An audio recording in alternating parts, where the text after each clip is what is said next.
Welcome back to the Spoonie and Caregiver Life podcast with me, your host, Jordan Banderas. And before we get started, don't forget to subscribe so you don't miss any episodes of the podcast. And let's go ahead and get into today's episode. Now, I want to start with this.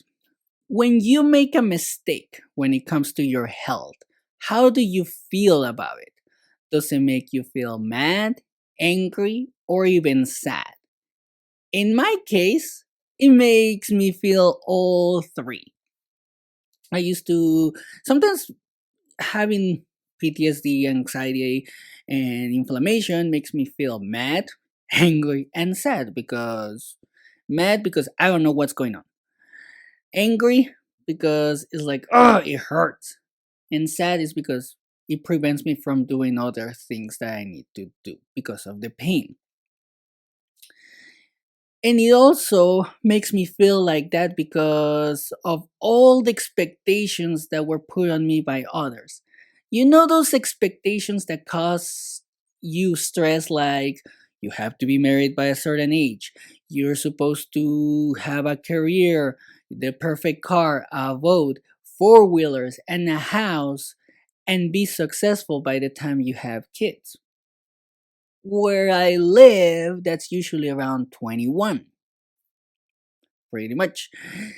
And there are many, many more expectations. But the one that I want to talk about today, it is about how a lot of us feel that being sick is a mistake caused by us. So we feel angry, we feel mad, and we feel sad towards ourselves, like I was mentioning.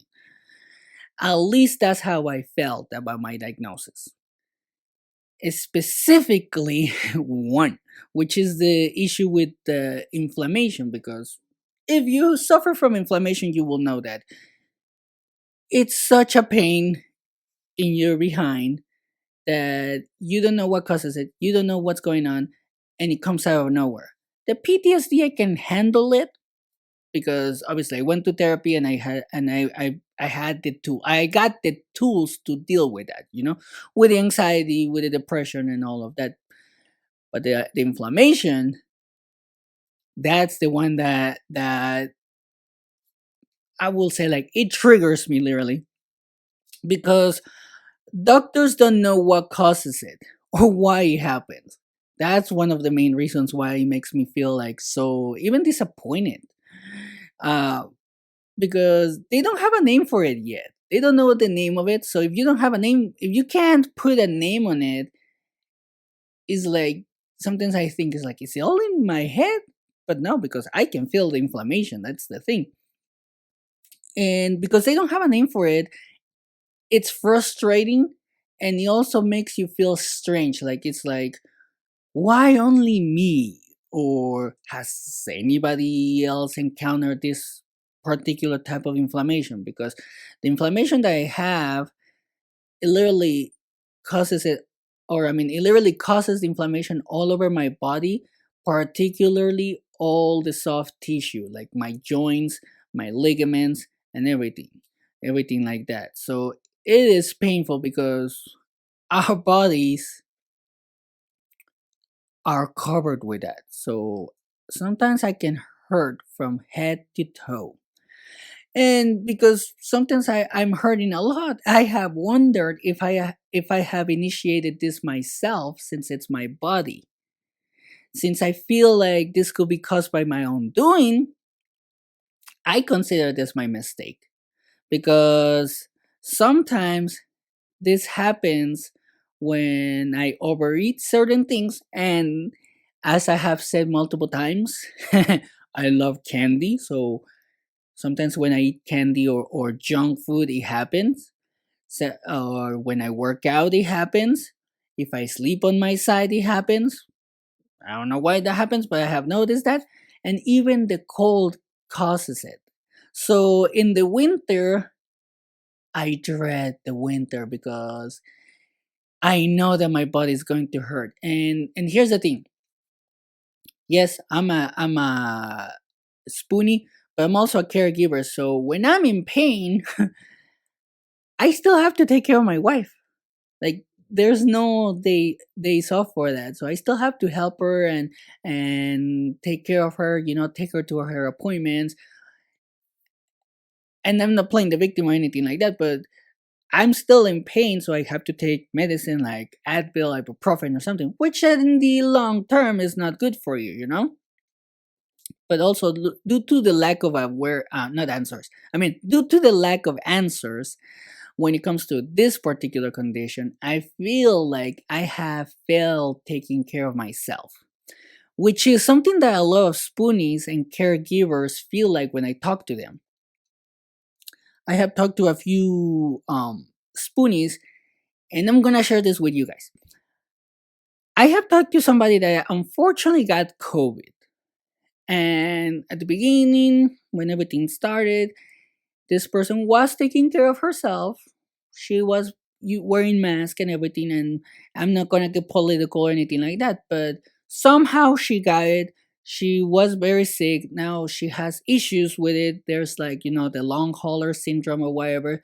So she feels that this is her own doing. She feels like this is her mistake for not taking care of herself, because she feels like she should have done more. But when you're dealing with something like that, like you literally don't know how to protect yourself, or what you need to do to protect yourself, you shouldn't feel guilty about getting sick, because I mean, in this case, it's a virus.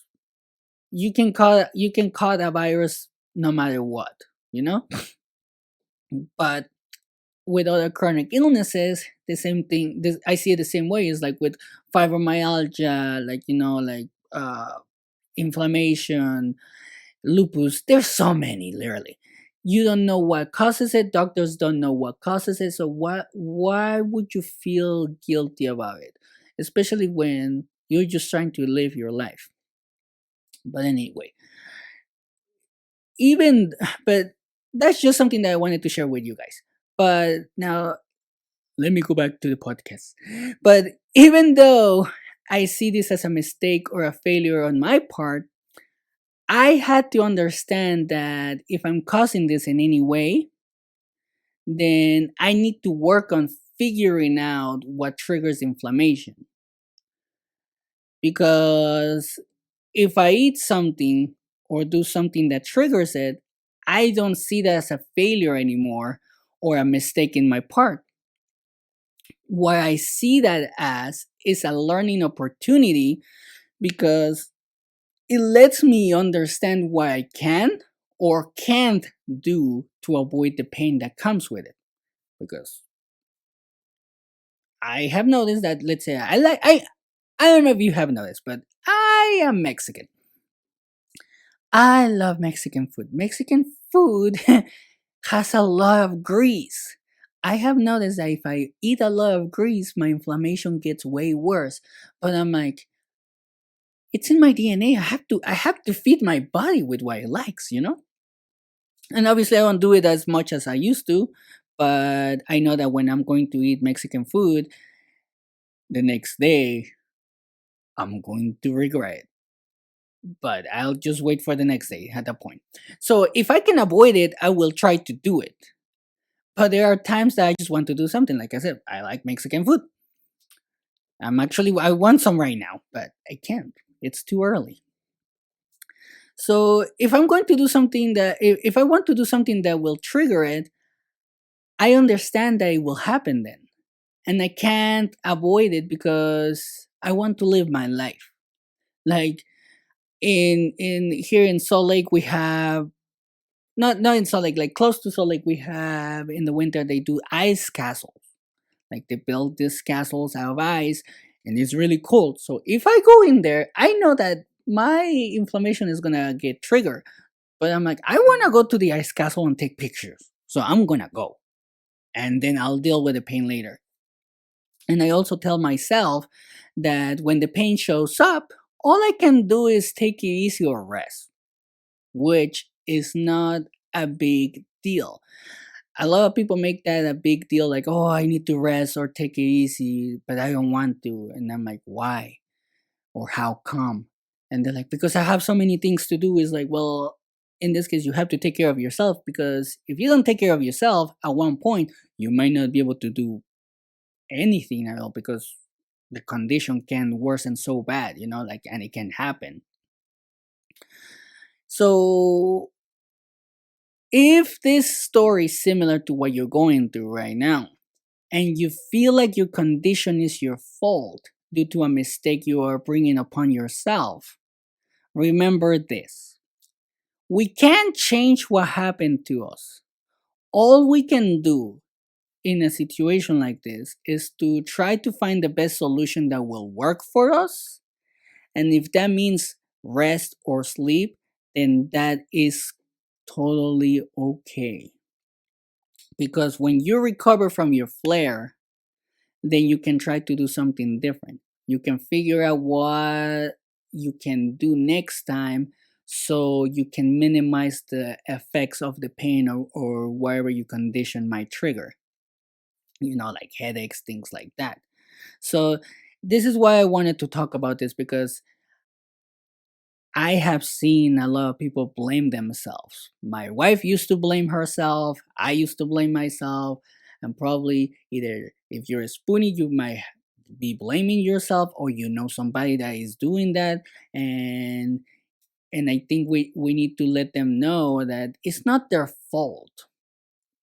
Sometimes it's just their autoimmune system that gets over triggered. And for what I have researched, the immune system works like this: shoot first, ask question later. Ask questions later. That's pretty much how it works. Like, if you have inflammation in your foot, your autoimmune system is literally going to attack all over your body. It doesn't gonna go directly at the source of the inflammation. It's gonna go all over. And then, because it's attacking all over your body, it's attacking everything else, trying to figure out what's going on. It causes more inflammation. So it's literally like, shoot now, ask questions later type of deal, the way that I see it. Because, like I said, in my situation, my inflammation, it's pretty much centered around my chest and my ribs. But then my legs get all inflamed, and my arms and everything.